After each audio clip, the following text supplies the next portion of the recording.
bed. Sonam Wangchukखौ 2009 मायथाइनि सावथुन three इडियट्सआव Aamir खानआ फाव खालामनाय रानस' एबा फंस' वांगड'नि आखुनि गुबै मोगथां जिउनि थुलुंगा होनाय गोनां सुबुं महरै मिथिनाय जायो।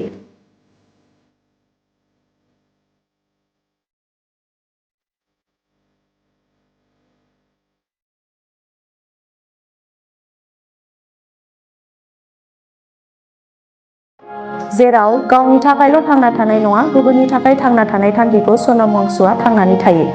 भारतनि सुबुंफोरनि जारिमिनाव हांगार स्ट्राइक खालामबोनायाव गिबियाव महात्मा गान्धीआ 1924 मायथाइयाव 21 सान सैथो आरो अहिंसानि थांखि लानानै ब्रिटिश सरकारनि हेंथायै आरो आन्ना हाजेरा 1911 मायथाइयाव 13 सान रायजोआरिफोरनि मोजांनि खामानिनि थाखाय इन्डियान एन्टि काराप्शन मुभमेन्ट खालामदोंमोन।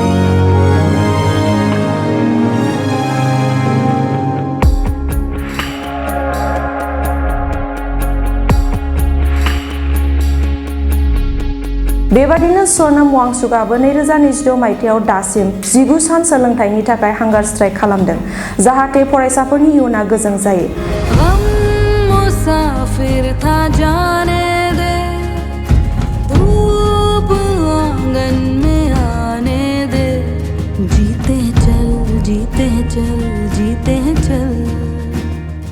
बे सोमावसारनाया क'क्राझ जनता पार्टीखौ 16 मेनि 2026 मायथाइयाव अभिजित दिप्तिया भारतनि चिफ जास्टिस अफ इन्डिया सूर्यकान्तनि क'क्राझजों लाइमोनफोरखौ रुजुनायनि फिनजाथायै जाखांनाय मोनसे फरायसाफोर आरो इयुथफोरनि गोबां लाइमोनफोरा ज' लोगो नांनानै जागायदोंमोन।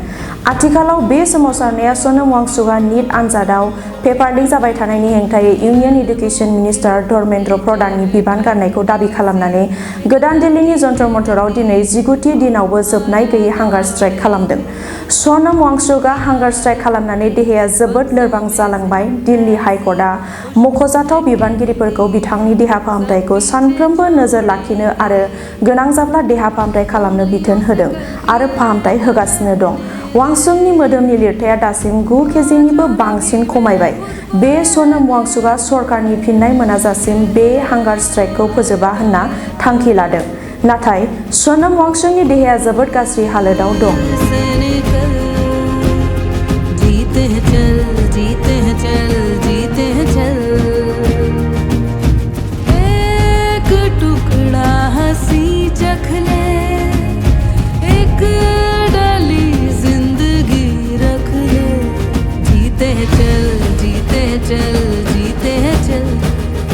गुबैयै सनम वांचुकआ सोर होननानै बुङोब्ला सनम वांचुकआ लादाखनि सासे मुंदांखा भारतारि इन्जिनियार, इडुकेसन रिफर्मार आरो इनभाइरनमेन्टेल एक्टिभिटिसगिरि, लादाखनि फरायसाफोरनि आरो हारिमुआरि सोमावसारनायनि गायसनगिरि, डाइरेक्टर आरो आइस टुफा कृत्रिम बरफ थुबुर बानायगिरि, जाय बालुबासा ओनसोलाव आबादारिफोरखौ दैयारि रैखाथि खालामनायाव हेफाजाब खालामो।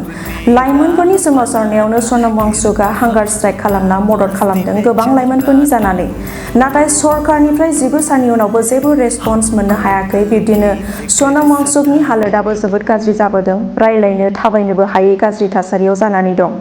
आरो सनम वांचुकआ माब्लासिम बिब्दि हांगार स्ट्राइक खालामनो गोनां जायो बेनि जेबो थं गैया।